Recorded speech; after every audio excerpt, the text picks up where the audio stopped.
Hello guys, this is Generation Unravel, and in this video I'll be showing you how you can change your desktop wallpaper on your laptop.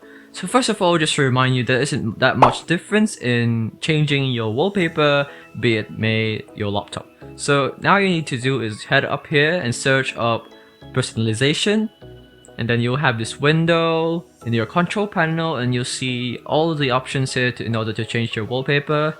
Click on this one to head over to your wallpaper settings, your theme, and just choose whatever picture you want to use.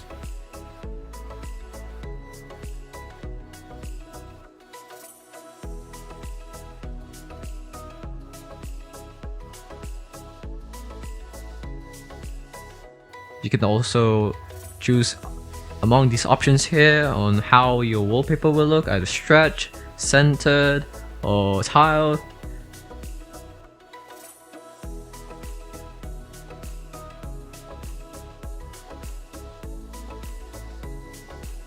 And you're also given the option to either use a solid color as your wallpaper if you prefer, but that's up to you. But that is how you change your wallpaper in your laptop. I hope this video helped. Like, comment, and subscribe if it did. This is Generation Unravel saying bye bye.